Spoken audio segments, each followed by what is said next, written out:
Have you ever wondered what might have been? I get the chance to talk to many people every week who are in real estate, they're plugged in real estate, and they're looking to join the deal room. And myself or Yaden, we have these onboarding calls and we get to hear their stories and what they've been working on, what they want to do. And I get to meet a lot of really, really cool people.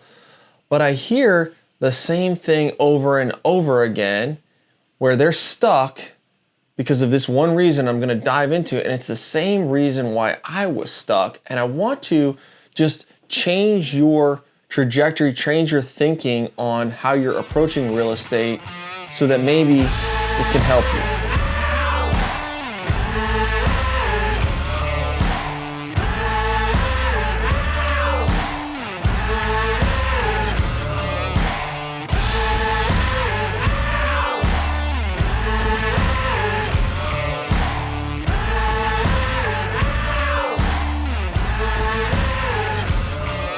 I talked to a guy earlier today. He's a wholesaler and he's a house flipper, and he's got, I think, like 22 houses that he either owns or is flipping at the time. He's running wholesaling, running leads, et cetera, and he's making good money. He said his average profit on a flip was, I don't know, $40,000, $50,000, but you know, there's carrying costs, there's overhead costs, et cetera, and that's eating into that. And so while he's making a good living, he's working his butt off, and he's continuing to have to churn out the next deal, the next deal, the next deal. I think of myself as a contractor. Go out there and sell a kitchen rehab. Go out there and sell a custom home. Get the job done, earn the money, make the next deal happen. And I think the reason we do this is because we need to keep the lights on. We're forced into this. And if you're in this situation, I don't want to make you feel bad about that, because you've got to take care of your family. You got to pay your mortgage. You got to pay your light bill, pay for your college, kids college and sports and everything else. And if you're not making money every month, you're going to be in significant trouble. But on the flip side, I look at people that I want to emulate. I look at businesses that I want to be like, and they somehow were able to make a transition, and I call it escape gravity. If you see some of my stuff, I have the Moon Man. The Moon Man represents escaping gravity. And so how do we escape gravity, and why do we want to escape gravity? What does that look like? So I had a call last week with another dude, and he'd done every type of deal imaginable. RV parks, he had flipped trailers, he'd done houses, he'd done hard money loans, he'd done all sorts of crazy stuff in real estate, pretty much everything that you can think of. And he told me a story. He said 10 years ago, he was flipping houses, and so was his buddy. And I believe that they were even business partners. And about 10 years ago, his friend sold off all of the assets that he had. He had some single family rentals. He stopped focusing on flipping homes, and he bought a great deal in Las Vegas, Nevada. He bought a 172 unit apartment complex, and this was back in 2009 or 10. And if you think back, Las Vegas was really a really terrible place to invest in 2010. It got massively hit by the recession. It's a travel destination, obviously, and those kind of areas really get hit by economic downturns. And Las Vegas was one of the worst markets that got hit by the financial crisis. So this guy, he made a bet, and he went in there and he bought a 170-something unit apartment. And I think that launched him on the course to buying more real estate. And, you know, that was back, 15 years ago now at this point. The person I was speaking with, he said he continued on the path. He kept flipping houses. He kept staying into real estate, doing one deal at a time, making 20, 30,000 here, 20, 30,000 there, and just kept marching on with what he knew and what he was comfortable with. He says his friend is in a much different place than he is now. Right, that 172 unit he still owns, as well as a couple others. He's making massive amounts of cash every month. I think these buildings are, you know, maybe not paid off, but his debt is super low because he bought them 15 years ago. And his rents have gone up, and the Vegas market came back, and he made that one bet that is now really funding a lifestyle where he's legitimately at this point making hundreds of thousands of dollars per month. He drives a $700,000 Lamborghini. He's got an awesome mansion. He's got a lot going on because 15 years ago, he decided, I'm going to play the long game. And as someone that owns and operates apartment complexes, I can promise you the first couple years of that guy's switch were not easy. Person A, we'll call him John, and the guy with the apartments, we're going to call him Tom. So initially, John is outstripping Tom. You know, he's still flipping houses, he's buying up foreclosures, he's fixing them up, he's selling them, he's making a couple $100,000 a year, he's got a better lifestyle than Tom, he's got less risk than Tom, he's got more freedom maybe than Tom.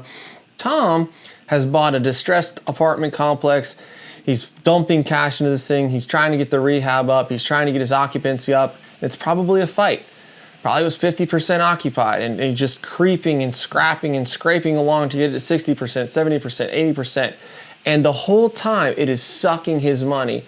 And Tom is really just living on the edge for a couple of years to make this work. Now, in 5 years' time, Tom's got this thing stabilized. Maybe he's going to refinance it into better debt, pull his cash out that he initially dumped in there, and he's got a little bit of a war chest to work with, maybe to buy his next deal. His apartment complex, now the rents are way higher than he thought they were going to be 5 years. Now, let's go back over to John. John, still doing the same thing. You know, he's still making decent money, a couple $100,000 a year, but he's working for it. He's working very, very hard, whereas Tom is now at 90% occupancy on his apartment complex. He still has debt, he still has expenses, but he's cash flowing $10,000, $12,000 a month off this thing. And yes, his lifestyle is not lavish, but he's making enough to really only have to do that, and he's not concentrating on, let me go find the next deal, let me go rehab another house, let me go flip that house so I can make another $20,000, $30,000. He's focused on, let me go find my next acquisition, let me continue to build a portfolio, and let my apartment complex just do his thing. Let's fast forward another 5 years. Now we're 15 years into it, and we're gonna say today is present day. John has woken up. He's like, I chose the wrong path 15 years ago. And even though I wish I had started 15 years ago, I'm gonna start now. I'm gonna start today. I saw the path Tom took, that was the better path, and I'm going to delay gratification, and I'm gonna focus on this somewhat so that I can start this journey. I still gotta keep the lights on, but I want a different future, because if I don't start now, I'm gonna wake up at another 15 years are gonna slip by. And now I'm, 65, 70 years old, and this is not where I wanted to be. Still chasing the next deal, chasing that quick cash, that quick grab, that quick dopamine hit. I wanna win, I want just to funnel my lifestyle, and I don't mind working 40, 50, 60 hours a week, because that's all I know, and that's what I'm comfortable with. He's willing now to finally get out of his comfort zone, because let's look at Tom's life. 172 units, almost paid for. At this point owes maybe less than $1 million on the property that is now worth $100,000 a unit. We're talking a $17 million complex where you owe $1 million. These are collecting, think about this, $150,000 to $180,000 a month in rent. Now, Tom still has management costs, he still has taxes, he still has insurance, he still has to upkeep his building, and that's going to take away maybe half of it. But he's still netting, $70,000, $80,000, $100,000 per month every single month that rolls along, month after month after month, while he's working a couple hours a month on the asset management and making sure his property stays full. He's utilizing this cash as fuel to fuel future purchases, to fuel future renovations, to improve his property even more, to tune up those rents. And it has become a flywheel that just keeps getting bigger and bigger and bigger. Because at this point, 15 years into the game, that is not the only asset that he owns. On top of that, he has something that he could liquidate. If he's just like, I don't want to fool with this anymore, liquidate, put $13, $14, $15 million into the stock market, into a money market, into a debt fund. We have a debt fund that's paying out 10% on amounts over $1 million. So, $15 million, That's $1.5 million per year with literally no work. Now he's really living the lifestyle. He's traveling, he's going to Paris, he's going to Disney World, he's doing whatever he wants, and he doesn't even have to spend all the money. There's too much money coming in every month, and so he's investing that, he's portioning off, and he's continuing to grow and expand, and it's a flywheel that keeps on expanding without him saying, man, if I want to make more money, I've got to work another 10 hours a week. I've got to work another 10 hours a week. I've got to work another 10 hours a week.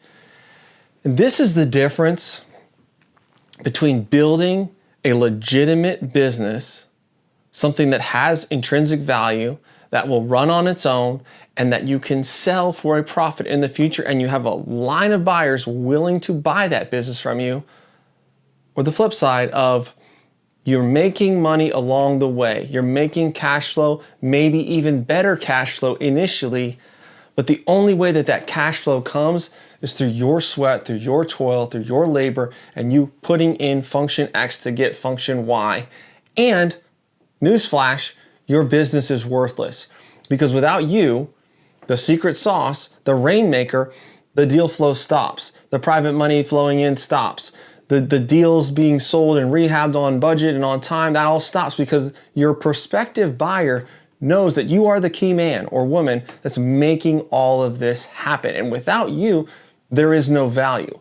Why would they buy your business when within, a month or two, they could learn what you're doing and step into that? Because you're at the lowest hanging fruit of the real estate world. The lowest hanging fruit is wholesaling, single family flips and single family rentals. That's where everybody starts. That's where everybody wants to go. And that's the most competition, and that's the least sellable business. I hear horror stories all the time of successful wholesalers who've trained up an acquisitions guy and they leave, right? Because what's the barrier to entry? They could go do this on their own. You taught them all your secrets. You taught them everything you know. Why couldn't they just go do this on their own? And they do. And now they're your competition. And now the workload on you has now doubled. This guy that you trained up and taught everything has now left you. You're on your own. Or they go out and flip houses on their own. Or they go out and start to acquire their own single family rentals because it's just too simple. It's just too easy. The hardest stuff to get, the more complicated the stuff is to do, the less people there are doing it. You may think about buying an apartment. Maybe that's intimidating to you. To buy a 24 unit for, $500 or $1 million, $2 million. Like, wow, how would I get that loan? How would I get that down payment? How would I operate it? How do I even know what this deal is worth? How could I analyze it, underwrite it, make an offer? Would brokers take me seriously? And all those are real viable problems. Good. Those problems are preventing the hordes, the masses from piling into this opportunity because it's just one more level up of difficulty. And because of that, there's less people. There's the fruit at the top of the tree. It's the hardest to get, but it's the most plentiful. And it's probably the best. It's not the stuff down at the bottom that's picked over and is rotting and falling on the ground. It's the best. It's the premium. But it's hard to get up that tree. You got to build a ladder. You got to climb up the ladder. Then you got to climb the rungs. You got to become a master at your craft and really know what you're doing. But it's worth it. Not all businesses are created equal. Going back to my contractor company, my construction company was very difficult. It was hard to get, well, I say it was difficult, but it really wasn't. It was like, what was the barrier to entry? Anybody with a pickup truck and tools could step in and start doing construction. Within a year or two, they could get their builder's license and bam, now they're my competition. A lot of people do construction because it's a low barrier of entry to get into. And because of that, you are not building a sellable business, for the most part. If you're just a mom and pop contractor with a truck and a couple of employees and you're doing $1 million, $2 million a year in revenue, you don't have a sellable business. I know this because I was in that situation. And when you go out to market, who's going to buy your business? Your competitors, they're going to buy you out. They've already got 1 million fires and problems. They don't want your problems. They don't want your issues. They can barely manage the team they've got and the amount of workload that they have. They don't want to buy your crappy company. Sorry if the truth hurts, but that's just the way it is. And so there are no real buyers for that. The only option is to maybe train up an employee, sell it to them owner finance at a heavily discounted rate. I ran my company for 15 years, generating a couple $100,000 in profit a year, a few $1 million in revenue. I sold it for like $300,000. That was the most I could get for that company. Think about that. 15 years of my life, and yes, it made me a living along the way, but the end result, the end business was basically worthless. So now when I look at an opportunity, I think, is there going to be residual income? Is there going to be a long-term wealth building facility in this business? Is this something that I want to pour a year, 2 years, 5 years of my life into? Is it going to be worth it? That's all an apartment complex is. It is not a single family home. It's not real estate in that sense. It's a business. It's a business because, it depends on how well you operate it, how profitable it is. That's what people will pay you for. And it's a business that's easy to buy, fairly easy to operate and scale, and fairly easy to sell. There are people lining around the block to buy multifamily. That's cyclical. There's markets that are hotter than others. But if you price your multifamily at a good price, somebody's going to be willing to pay you for that and buy it from you. And so I think about, what am I trying to achieve here? Do I want cash flow off my real estate? Absolutely. Yes, I do. Do I want to make money every month? And I need to make money every month? Yes, I do. And I've got to supplement that because apartments are a long-term game.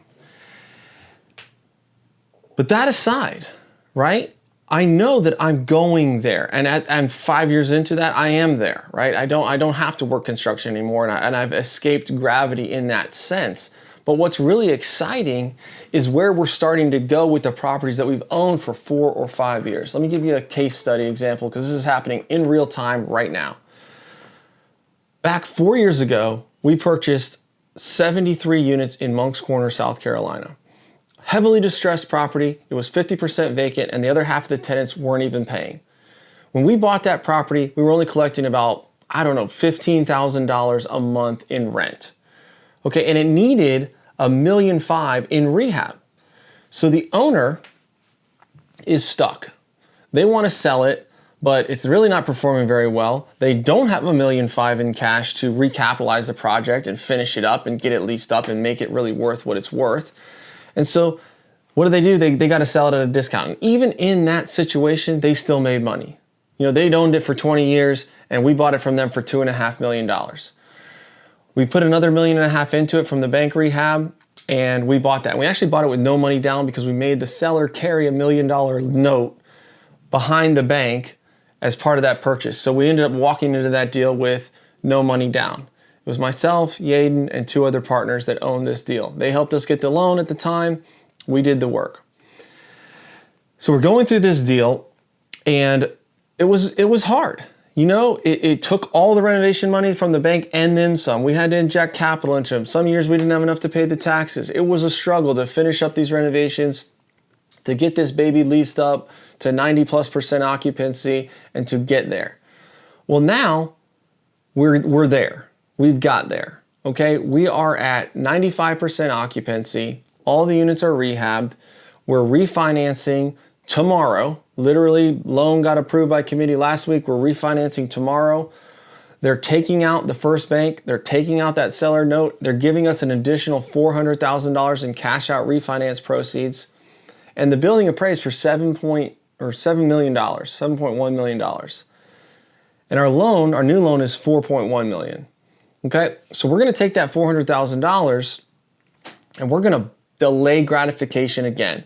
We're taking that $400,000 or pushing it towards those other 2 partners and buying them out. They own 28% of that deal and they have accepted a buyout agreement to relinquish their equity and give it to me and Yaden, and we're bringing Crystal in on the deal. So at this point, between Yaden and myself and Crystal, we now own this deal 100%, no investors, with $4.1 million of debt, and it's worth $7 million. Now here is where it starts to get really exciting.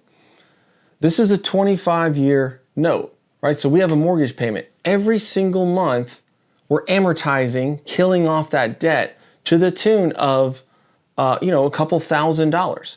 In owning it for 4 years now, we've amortized like $300 and something thousand worth of debt already, paid off by the tenant base. We partnered with a nonprofit that reduced our property taxes by 80% by doing that one thing. And you can do that in South Carolina and North Carolina. If you're listening, hit me up. I'll tell you how to do it. You can partner with a nonprofit, and you can reduce your tax liability to nothing. You got to make a donation to the nonprofit, but it will severely reduce your tax burden. In doing that, we have $3 million worth of equity, but we've delayed the gratification so we can buy them out 100%. Now get this, what does real estate appreciate per year on average over the last 50 years? If you know real estate, you're probably saying to the radio or your phone or whatever you're listening to this on, 3%. What is 3% of $7 million? It's $210,000 of appreciation every single year, compounding every year. This is on top of it spitting off, $80,000 to $100,000 a year in cash flow above and beyond our debt service.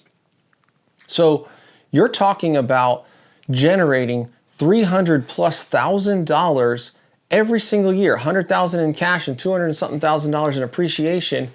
You can't earn that. You know how hard it was for me to earn $200,000 a year in my construction company? It was a lot. 40, 50, 60 hours worth of work. Every time I went on a vacation, I'm stressed out, my phone's blowing up, I'm having to worry about clients, employees, workers' comp, everything else. I'm in a very, very different place because I own a legitimate business that is appreciating in value every time those rents go up, every time the market improves, every time I make a loan payment, my debt burden goes down. Every single month, like clockwork, my net worth increases. This is the long game. This was 4 years of headaches to get to where I am today, and I'm really excited about this deal. I'm really excited about this win. And buying at my other partners is basically like taking down a whole nother apartment complex because we're absorbing 28% of the equity of that deal in doing this in this cash out refi. And this is the things that you can do in real estate. So if you're there listening to this and you're stuck in the trenches, whether it be a corporate W-2 job, whatever, whether it's a small business that you own that is not serving you, whether it's flipping real estate, wholesaling, and you're not building the intrinsic value, go down the road 5 years, 10 years, 15 years. What does your flipping business look like in 15 years? Go down the road. What does your construction company look like in 10 years? Is it really going to get there? Yes, you're going to make cash flow along the way, but are you building something? I want to get paid multiple times. I want to get paid along the way, but I want to make sure that I'm in a vehicle that is going to pay me at the end of the day. Because this 70-something unit, it's only one. We're in the same situation with our 42 unit in Lexington. We owe, I think, 1.7 on that. It's worth 3. All the investors are paid off, and it's just cash flowing and paying down debt and appreciating in value. We got a 34 unit in Ohio, same situation. Stabilized into permanent debt, investors paid off, cash flowing and paying down debt every month. We've got another 19 unit in Moncks Corner, same situation. We've got a self-storage facility in Moncks Corner, same situation. We've got a property in Houma, Louisiana that we're still going through the ringer on. We only owned it for maybe a year, but it's on the path. It's on the trajectory to get there. And initially we were going to flip that property. But it's turning out so well and easy to operate, and it's cash flowing and doing great that, hey, we could go to the refinance event, we could pay back all the investors and buy them out. Instead of us taking the cash at the refinance or selling it off and taking cash, we can delay gratification, buy out the investors, own the property 100%. These are the kind of things that you need to be thinking about long term, because if your business vehicle is not building intrinsic value, you're working on the wrong thing. And it's never too late to get started, but don't let another 5 years slip by, 10 years slip by until you pick your head up and say, wow, I should have at least focused 10% of my time on this, 20% of my time. Yeah, I got to keep the lights on, but I want to go somewhere different. And if I don't start, and I don't start like opening my eyes to opportunities, educating myself about this, building relationships in this field, I'm never, ever going to get there. And I don't want to be here forever. Begin as you mean to go. Where do you want to go? You've got to begin today to start making incremental changes to open yourself up to those opportunities, because I really like thinking about my future now. I like thinking about that Moncks Corner property in 15 years when the debt's paid down to, $1 million, $1.5 million. My rent roll right now is at, we're collecting, 70 to 80,000 a month. In 15 years, it's possible that I could be collecting $150,000, $180,000 a month, with my debt service being very, very minimal, maybe $50,000, $60,000 a year, and the rest, well, after expenses and all, but profiting $50,000, $60,000, $70,000 in profit a month. Bringing that in, splitting it with Yaden and Crystal, no big deal. But this is really funding my lifestyle 15 years ago. And I promise you, no custom home could ever do that. No flip could ever do that. No business that I was building was going to get anywhere close to that. The end of that was just go get the next job, go out there and kill and eat, find the next client, and do the work. So hopefully this has inspired you to think a little differently. If this is something that you want to dig into, you want to look into, you're like, Jennings, I've got to get on a different trajectory. Hit me up, shoot me a DM, message me, or go to MFMIM, My First Million in Multifamily, MFMIM.com. Book a call with me. We can talk about the deal room. The investment of the deal room is $397.